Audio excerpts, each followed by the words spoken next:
O grupo de ouvidores de vozes, que nós trabalhamos em Pelotas, né, na cidade aqui do Rio Grande do Sul, acho que, não sei se todos são do estado, é uma cidade que fica próximo de Porto Alegre, 300 quilômetros, e que propõe, então, novas abordagens em saúde mental, né? E ele é um grupo que ele funciona dentro de um CAPS, apesar de a gente ter muitos questionamentos em relação a isso, né? A princípio, a gente se questionou se deveria ser esse o espaço, né, para essa proposta de trabalho, mas, enfim, né, ele se constitui dentro de um serviço, e eu acho que isso é algo também para a gente pensar e problematizar. E atualmente, Pelotas está com um segundo grupo, que é num espaço no Museu do Doce, né, um espaço central da cidade, que está iniciando também com um grupo aberto, então, a pessoas que também não frequentam nenhum serviço de saúde mental. Então, eu sou a Carmen, sou psicóloga, a Thaís também, né? Nós duas somos trabalhadores desse mesmo serviço, que é o CAPS Fragata, e a professora Luciane, então, é uma incentivadora, uma pessoa que acompanha o nosso trabalho, uma pesquisadora da Universidade Federal de Pelotas, e que muito, né, nos estimulou para a concretização dessa proposta. Então, os grupos de ouvidores de vozes, né, tratam-se de espaços que procuram olhar para esse fenômeno, né, da audição de vozes, para essas experiências, valorizando, então, os aspectos subjetivos que acompanham essa vivência e o modo como essa implica a vida dos sujeitos, né, que têm a experiência de ouvir vozes. Então, esses grupos, então, propõem uma troca de experiências, né, e uma produção de narrativa pessoal sobre o assunto, sobre a experiência de ouvir vozes. E se colocam como uma alternativa, né, a tudo que o saber psiquiátrico vem construindo, né, acerca da audição de vozes, que todos nós conhecemos, né, que tem o nome, né, então, de alucinação, né, uma alucinação auditiva, e que vem trabalhando, né, ao longo da sua história para a supressão, então, dessa experiência, né? O saber psiquiátrico tradicional trabalha, então, no sentido de suprimir essa experiência da vida do sujeito, e a proposta desses grupos é olhar para essa experiência, né, e possibilitando que ela seja incluída na vida do sujeito, em vez de suprimida, né, e que traga consigo, então, né, outras experiências e outras possibilidades. Então, a modalidade de acompanhamento a pessoas que vivenciam audição de vozes, né, e, atualmente, são experiências que estão em mais de 30 países e que se propõem a desenvolver técnicas de ajuda para as pessoas reconhecerem essa experiência e aprenderem a viver com elas, né, a lidar com elas na vida cotidiana.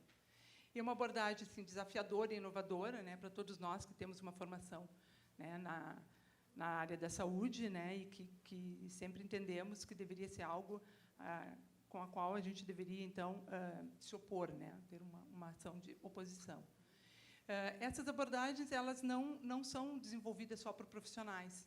Em muitos locais são estimuladas, né, e coordenados esses grupos por pessoas que são expertas por experiência, isso é, que têm consigo, né, na sua vida, a experiência da audição de vozes, mas que não têm uma formação técnica, né, para conduzir esses grupos, mas são grupos, então, de mútua ajuda, né? Eles se organizam num formato de grupo de ajuda mútua. Trabalham, então, com essa lógica, né, e se organizam, na maioria dos lugares, como um movimento social independente.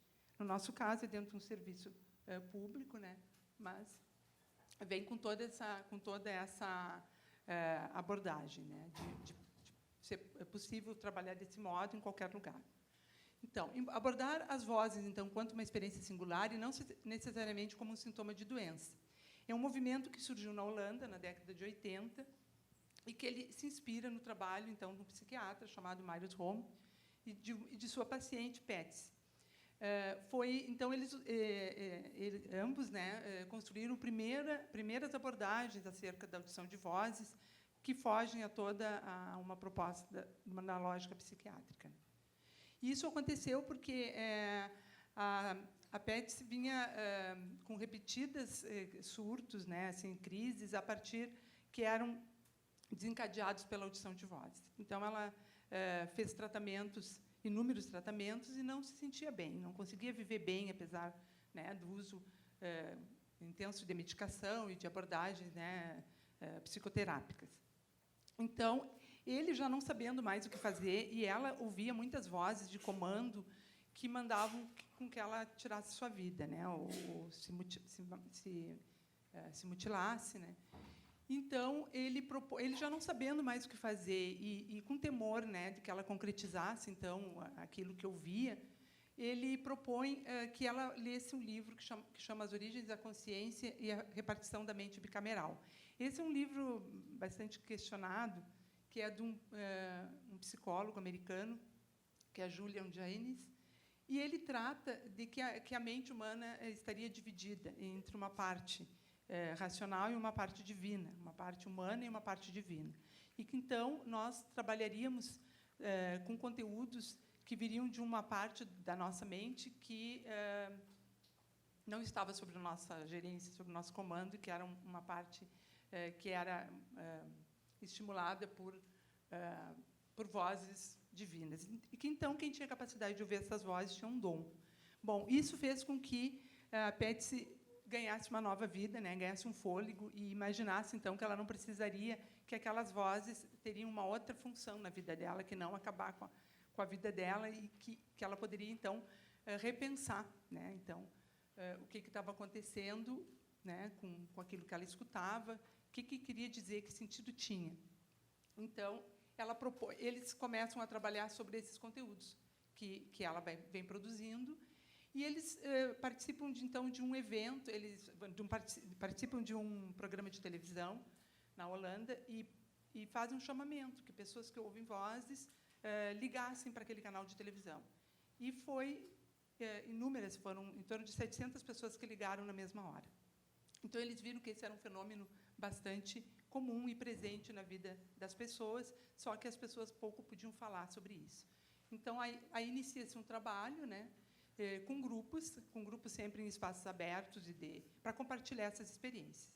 Tá? Então, não é sobre a coordenação de Marius Home, mas eles começam a se organizar, essas pessoas que ouvem vozes, que se anunciaram naquele programa, marcam encontros e começam, então, a fazer um trabalho, né, sobre essa experiência. A partir daí, então, no Reino Unido, né, se funda uma associação, né, de suporte a essas pessoas que ouvem vozes e que se espalha, então, pela Europa. Na Itália, então, já que a Itália é uma referência para nós, né, da saúde mental brasileira, bastante marcante.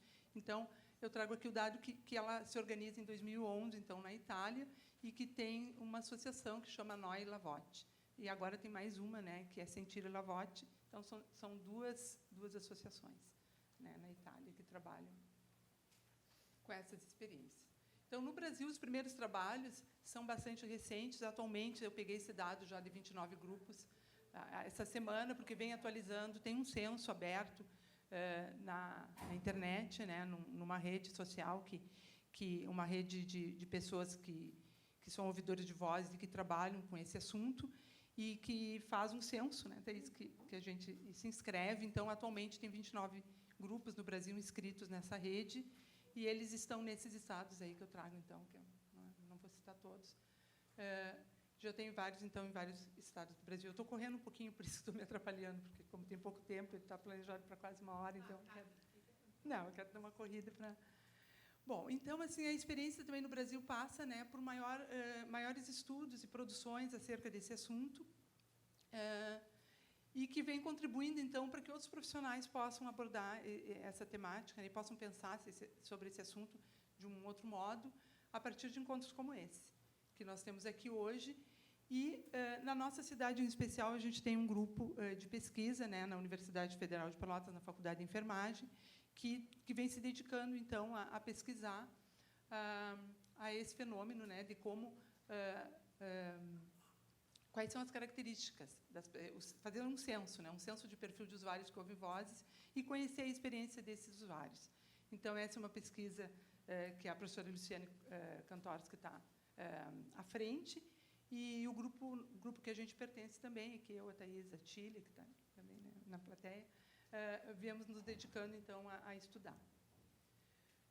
Bom, são grupos, então, que abrem espaço para a escuta de pessoas, né, sobre as suas vivências de audição de vozes e que possibilitam um maior conhecimento de si, né, e dessa condição. Tem como objetivo, então, explorar essa experiência, entender seus significados e que ideias as pessoas têm acerca desse fenômeno, reduzindo, assim, o sofrimento que cerca, né, essa experiência pelo estigma que sempre foi associado a ele. Assumindo, assim, a partir do momento que as pessoas conseguem entender o que está acontecendo e dão sentido a essas vozes, assumem também um maior poder sobre eles, sobre essas experiências e sobre a sua vida como um todo. O desafio, então, de promover esses grupos, né, passa pela alteração da concepção do que é, né, ouvir vozes, que eu acho que o senhor lá já nos trouxe um pouquinho, né, da ideia que se tinha e já contribuiu um pouco, né, para dizer que sempre foi algo a ser negado, a ser excluído, né, da vida das pessoas, e que tinha como única solução usar a medicação para suprimir, então, essa experiência.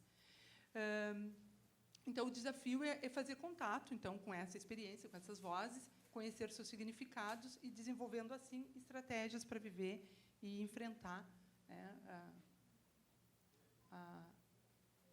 o que as vozes falam, né? Porque a gente vai ver agora que tem características muito diferentes. Então, né, é um processo muito singular. Então, as funções do grupo é aceitar essa experiência como uma realidade, conhecer, identificar e relacionar os acontecimentos, então, na vida do ouvidor, que possam ser associados ao início da audição de vozes. Porque aí a gente até estava comentando, assim, não vai dar tempo de trazer, né, toda a teorização, assim, que já se tem construída acerca disso. Mas se sabe, né, que são experiências que se desencadeiam a partir de situações traumáticas, né, que já pelos estudos que se tem, já se tem esses indicativos de que situações de vida traumáticas podem ser, né, uma das origens, né, então, da produção de vozes. Então, produzir uma melhor convivência com as vozes, compartilhando essas vivências, trocando informação e construindo estratégias de enfrentamento, progredindo, assim, né, numa perspectiva de ajuda mútua e de assumir, então, maior controle sobre a vida, sobre a própria vida. Não ficar tão dependente, então, né, dos tratamentos, né, do uso medicamentoso ou das linhas psicoterápicas. Então, os referenciais, né, com os quais a gente trabalha, alguns referenciais. Assim, os grupos se colocam como lugar seguro para poder falar dessas experiências, para descobrir seus significados, alcançar controle e também construir redes sociais de suporte, porque à medida que as pessoas se agrupam e compartilham as experiências, elas criam outras redes, né, de vida, né, de produção de vida. Então, construindo, assim, um ambiente transformador na vida das pessoas, né, que fazem parte como um dos membros dos grupos. Ouvir, então, vozes que outras pessoas não ouvem é uma experiência que, a princípio, é bastante perturbadora, né, e que produz muito desespero, desorganização, medo, né, isolamento. Então, tudo que a gente conhece, assim, acerca desse evento, né. E os autores, então, o Marius Romme e a Escher, que é a sua esposa, né, eles passam a trabalhar sobre essa temática e eles delimitam 3 fases, assim, desse processo. Uma delas é a fase da surpresa, que é quando a pessoa escuta, passa a ouvir pela primeira vez, né, pelas primeiras vezes. Então, tudo que desencadeia essa fase. A fase da organização e a fase da estabilização. Agora, eu vou falar um pouquinho de cada uma delas. Bom, aqui eu acho que eu vou pular, que era falando da nossa rede, né, em que contexto de rede de saúde mental surge esse grupo. Mas, como a gente está com pouco tempo, eu acho que interessa mais o próprio trabalho, né? Então, aqui a gente falava um pouquinho que nós estamos dentro de um CAPES 2, né, e que temos grupos como todos os demais CAPES, né, que são grupos coordenados pelos profissionais de saúde. Trabalhamos com artesanato, com música, né, com dança, e oficinas mais tradicionais, assim, dos CAPES, né. E, atualmente, nós temos em torno de 513 usuários. Só esse dado que eu queria pontuar. A pesquisa, então, da universidade que está sendo feita no nosso território identifica 151 usuários que ouvem vozes. E, por isso, né, se fez, nos desafiou, né, esses dados a propor um grupo desses, né. Então, antes mesmo da gente propor, as pessoas já estavam falando e estavam nos contando das suas estratégias para viver com essas vozes. Então, esse grupo tem 1 ano, né? Agora, em novembro, ele fez 1 ano. O nosso primeiro encontro foi 4 de novembro do ano passado. Então, nós somos duas facilitadoras e a professora Luciane. Ele está aberto, não é, ele está no PTS, mas ele não é assim, ele é um convite, se faz na assembleia de usuários e vem para o grupo quem quer. Ele não está delimitado no PTS de ninguém como uma, tem que estar. A pessoa vem que se quer e fica, ele é aberto. Atualmente, nós temos 12 pessoas que participam mais efetivamente, mas por encontro tem em torno de 8. E é a cada 15 dias, então, na terça-feira pela manhã, a gente faz o grupo durando em torno de 1 hora, 1 hora e meia. As dificuldades que tem de ter um grupo desses, num serviço de saúde mental, a adesão para essa proposta. Porque é o compartilhamento de situações, de vida, de experiência, muito, muito particular, muito singular. Então, e também de que esses conteúdos que a gente está convidando a vir para o setting, para o espaço grupal, são conteúdos que sempre foram renegados, que sempre se teve dificuldade de falar. Porque, como muitos usuários nos falam, às vezes, falar que ouve vozes já era um motivo para internar. Então, é uma das últimas coisas que vai... Ou aumentar a medicação. Ou aumento da medicação também. E também estabelecer, então, é um desafio, uma dificuldade, estabelecer uma confiança num outro recurso terapêutico que não seja, então, a medicação, para abordar esse fenômeno.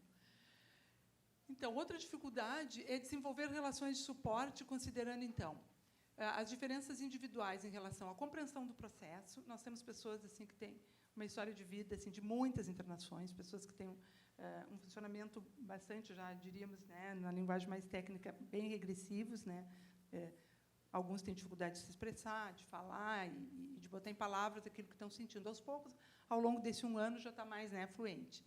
Mas, de início, a gente sentia assim, compreender que processo era esse, de que modo nós íamos trabalhar com essas estratégias, foi um pouco complicado, de início. Organização, então, o ritmo, de entender como esses grupos se processam, que não é um grupo tradicional terapêutico, que eles mesmos vão construindo o processo, não é um trabalhador, o profissional que vai conduzindo. E outra é a expressão emocional e resposta, assim, quando as pessoas estão muito medicadas. Não tem como dar sentido e experienciar com toda a carga emocional que essas vozes trazem na vida das pessoas, alguém que está muito embotado em função de não ouvi-las. Então, se tu está usando muita medicação para que as vozes não se façam presente, elas fazem presente com maior dificuldade, Então, essas são dificuldades que a gente sentiu quando a gente começou a trabalhar. A gente achou. Fazem presente com maior dificuldade ou elas estão presentes, mas as pessoas têm dificuldade de falar sobre elas? Sim.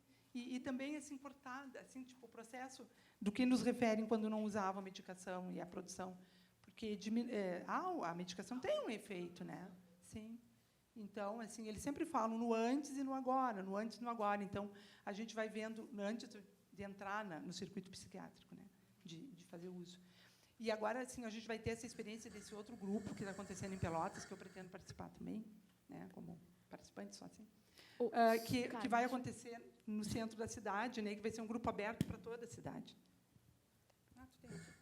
Ou até o questionamento deles mesmos, afinal de contas, por que eu tomo a medicação, aumenta a medicação, mas as vozes não cessam? Tem essa dificuldade de fazer o entendimento. Por vezes, cada vez que a pessoa diz que segue ouvindo voz, é uma nova tentativa de aumento de medicação, mas, de qualquer forma, elas não cessam. Por isso que a gente tende a trabalhar não como sintoma, mas alguma característica que aquela pessoa tem e precisa ser ouvida. Bom, as potencialidades, então, falamos já um pouco das dificuldades. Ele é um grupo aberto, então ele facilita conhecer a experiência. Eles podem vir, conhecer e não voltar mais, se não quiserem. Já aconteceu também. Então, eles vão decidir a própria adesão. Então, isso é uma potência do grupo, porque quem fica produz nesse grupo. Atender o desejo, então, de novas vivências e de explorar outros recursos, que não só participar do CAPES e usar está e participar das oficinas. É um grupo assim que vem facilitando muito as trocas interpessoais, a ajuda, É um grupo que está criando, já havia, mas assim que eles expandem para além do território do CAPES, que é saírem juntos, né, se encontrar em casa, fazer uma janta. Né? E também reduzir gradualmente as medicações. Isso não é uma condição, a gente não colocou, até no outro evento que a gente participou, nos perguntaram, tá, e aí os colegas sabem que vocês, como é que se lida com essa previsão de redução do uso da medicação? Não se impõe, mas, naturalmente, muitas pessoas vão usando menos medicação à medida que estão se sentindo melhor e em conviver com essa experiência. Então, e tendo, então, maior autonomia e poder de decisão na sua vida. Agora, voltando um pouquinho, né, para aquelas 3 fases, né, que a gente vai ter que falar, porque as fases que estão dentro do nosso grupo também, né, que é a fase da surpresa. Então, no início, quando a gente trabalhou com esse grupo, como foi começar a ouvir vozes? Né? E aí as respostas que se tem, né? Que sempre acontece de uma hora para outra, de forma abrupta, assustadora e muito impactante na vida, né? Que é um impacto muito intenso na vida da pessoa. E que as emoções que a gente identificou, isso é um resumo, né, do que vem nos nossos grupos. As emoções de medo, a princípio, e depois raiva. Né? Claro, tudo que gera medo, que traz desconforto e sofrimento, né? Vem, né, muita irritabilidade, raiva, desconforto. E reações também desencadeia reações de desconfiança, inquietude, ansiedade, né, isolamento. Então, aqui uma fala, né, do nosso grupo, então. A voz surgiu e mandou me cortar. Senti muito medo, dor no peito, angústia. Não conseguia responder. Fiquei parada, muito quieta. Então, é uma frase que marca assim, esse momento da surpresa.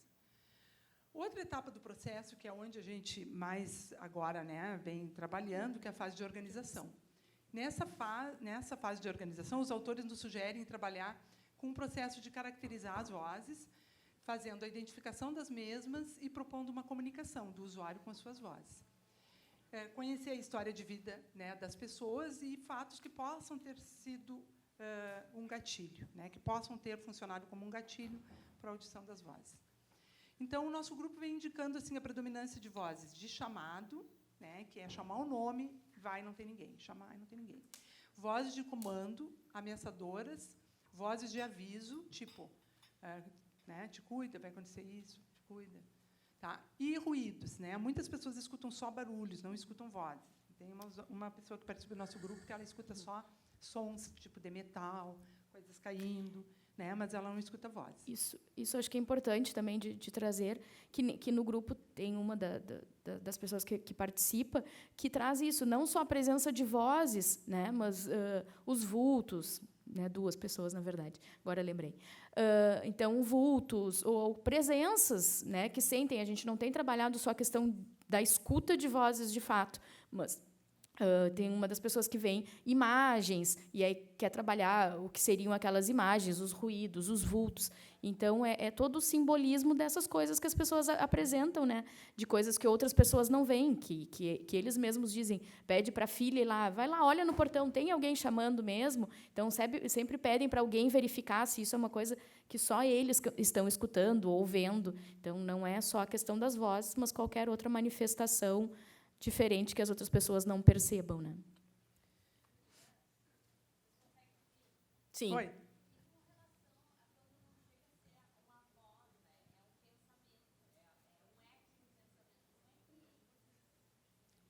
A gente trabalha...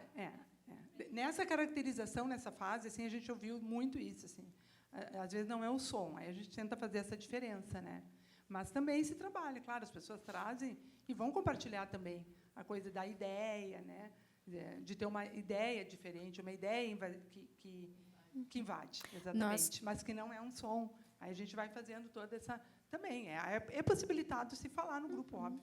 Nós questionamos, e também lá no questionário das gurias, na pesquisa, né, em algumas leituras que a gente fez, tem isso de perguntar de onde tu consegue identificar de onde vem a voz, é da tua cabeça, é de fora, né? A gente tenta nos primeiros encontros, né, passando um pouco a questão da surpresa, né, pensar isso, que características tem essa voz, né, de onde ela sai, para que a pessoa consiga fazer esses primeiros enfrentamentos, né, para identificação, para que aquela voz se torne também mais próxima para começar a ser trabalhada. Porque, no início, realmente, a questão da surpresa, mas só eu que sinto isso, né? E aí a função do grupo é essa, poder compartilhar que não é só ela, mas tem várias formas de expressão.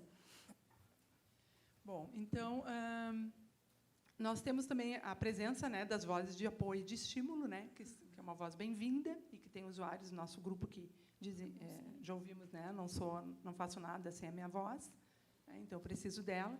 Então, as identificações que eles construíram, né, quanto ao gênero, porque tem pessoas que dizem é sempre uma voz masculina, é sempre uma voz feminina. As pessoas foi muito interessante assim conhecer esse processo, assim trabalhar nessa fase que a gente ainda está, porque sempre está chegando gente nova no grupo.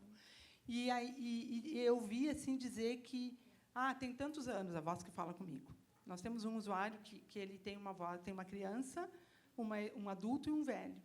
Uma senhora, ele diz um velho, né, mas um idoso que o acompanha, né, e que falam, e ele sabe quem é que está falando de cada vez, eles se contrapõem, eles discutem entre si, né, e eles acompanham ele há muito tempo, muito tempo.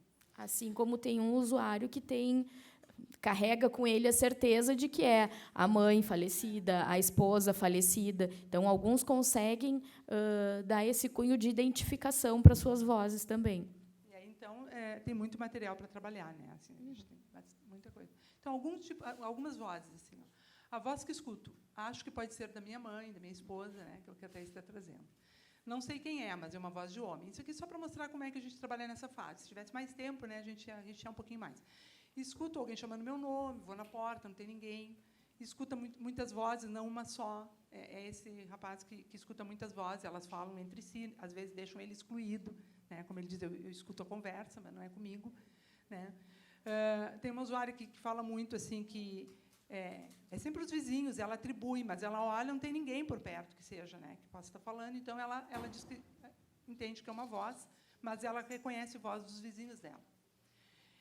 Então, e tem alguém que traz também a presença de sempre um aviso, sempre que as vozes aparecem é porque vai acontecer alguma coisa ruim. Ela diz que isso na vida dela tem sido sempre assim, que sempre que ela escuta, ela não escuta, não é tão presente na vida dessa pessoa. Mas ela diz que sempre que escuta, ela já começa a ficar muito mal, porque ela sabe que não vai acontecer coisas boas. Então, o grupo tem trabalhado com o mapeamento, né, desses conteúdos, procurando identificá-los, relacionar com o aspecto da história de vida de cada um, de forma singular. E tem sido também o que a literatura nos indica, então, associado sempre o início com experiências traumáticas, estressoras ou perdas.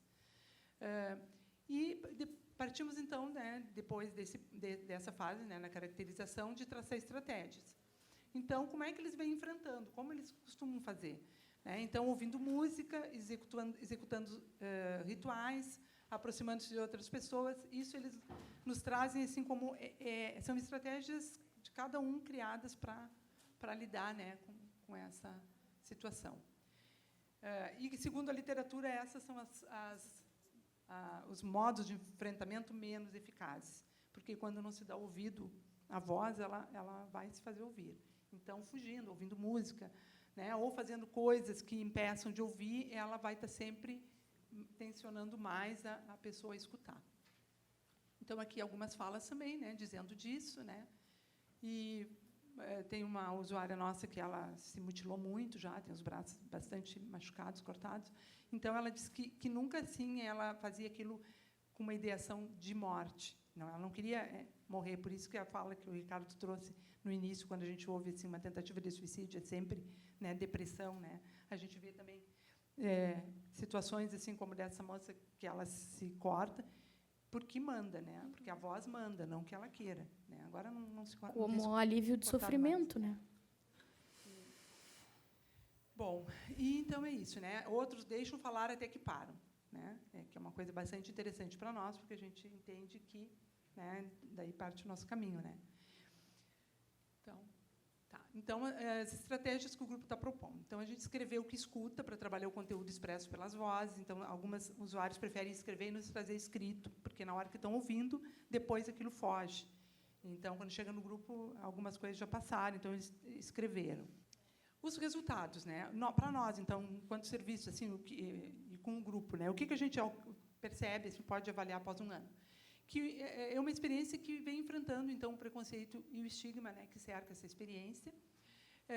É uma prática desinstitucionalizante, né? Está dentro da perspectiva, então, da atenção psicossocial e de toda a produção que a gente tem na reforma psiquiátrica, né? De olhar para as experiências singulares dos sujeitos, né? E entender estes, né? Como parte, né? Da vida, né? Da vida de cada um, e que então vem se somar como uma ferramenta a mais para a gente abordar, né? As questões dentro do serviço e não fugindo um pouco das práticas mais centradas na medicação, né, nas técnicas mais tradicionais. Então, e que, com isso, possivelmente, a gente vai possibilitar maior autonomia para as pessoas, né, possibilitar que as pessoas desenvolvam, né, essa autonomia. Pensamos também que esse é um grupo que tem um compromisso grupal bem importante, eles valorizam o grupo, esse espaço, então vem melhorando, né, a vida das pessoas e a comunicação, né, que eles estão conseguindo no serviço. Penso que é importante... Até que deu tempo sobrou. Penso que é importante frisar que, para nós também, né, foi muito novo criar esse grupo, com base no que a gente vinha estudando, vinha falando, né? E eles se sentem seguros nesse espaço para dividir, para falar, porque eles já eram, né, usuários do serviço, alguns são nossos, né, nós somos técnicas de referência deles, então tem essa abertura, alguns não, são convidados na assembleia ou pelos seus técnicos.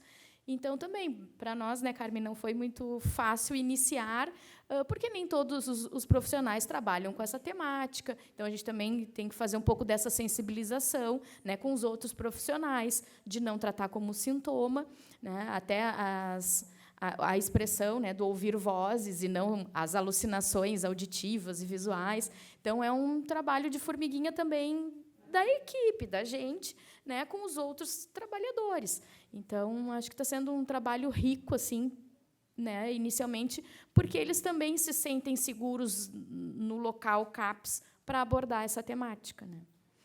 Então, é isso, assim, eu acho que a Thaís já resumiu, assim, o que tem significado para nós, né, poder, né, a gente ter a oportunidade, né, de estar com as pessoas, que eles dividam conosco essa experiência. Para nós está sendo muito novo, muito rico. A gente já fazia isso empiricamente, assim, no sentido que sempre teve espaço nos grupos do CAPS, no CAPS, que a gente trabalha, para se falar de tudo isso. Mas eu acho que ter um espaço e ter esse tipo de abordagem é uma diferença. É isso que a Thaís fala do termo que tu usa e de poder eles falarem de suas vozes e não ninguém propor um aumento de medicação, sabe? E da gente positivar, assim, dizendo: olha, que interessante que tu conseguiu ouvir, assim, nos dizer tudo isso do que tu escutou, sem sabe, sem ter medo de falar e sem ter uma crítica ou esperando uma crítica. Então, isso eu acho que já é um ganho, assim, até para o processo de conhecimento nosso das pessoas com quem a gente trabalha, né? Porque esse rapaz mesmo que ouvia, eu trabalho com ele há muito tempo e eu acompanhei essa fase de um isolamento, sabia que ele ouvia vozes e eu não sabia que essa voz tinha ajudado tanto ele a sair, né? Eu não sabia de onde veio a potência dele se abrir, né? Então, fiquei sabendo agora, um ano, né? Isso já faz tempo que ele já está bem tranquilo, assim, muito bem, né? Levando a vida tranquilamente. Então, gente, assim, eu acho que é muito gratificante, então, estar trabalhando com essas abordagens. Eu vejo que já é o segundo fórum que a gente participa como compartilhando experiência, porque já participamos de outros, né, como ouvinte, e eu acho que é muito bom a gente ter espaço que a gente possa compartilhar, discutir e pensar e aprender um pouco mais, né, então, sobre essas possibilidades. Alguns deles foram num fórum que a gente teve lá em Pelotas, então também puderam ver as palestras, ver outras pessoas falando sobre isso. A gente até fez uma tentativa de trazê-los hoje, mas, infelizmente, com a questão do horário, né, que essa palestra, né, essa apresentação seria mais tarde, complicaria, né, o deslocamento. Mas eles gostam, assim, às vezes a gente traz. Eu fui a Curitiba, levei as fotos, né, brinquei com eles, tirei a foto com o Paul Baker, e aí contei as experiências que ele também compartilhou com a gente mais cedo. Então, é interessante, assim, eles se perguntam muito de por que com eles, se tem cura, se isso vai acabar. Então, quando a gente traz outras experiências, como a gente diz, infelizmente, a gente não conseguiu trazê-los. O de Pelotas, eles foram e gostaram bastante. Então, se sentir pertencente, né, à população que fora do CAPS também vive isso, para eles tem sido bem legal também.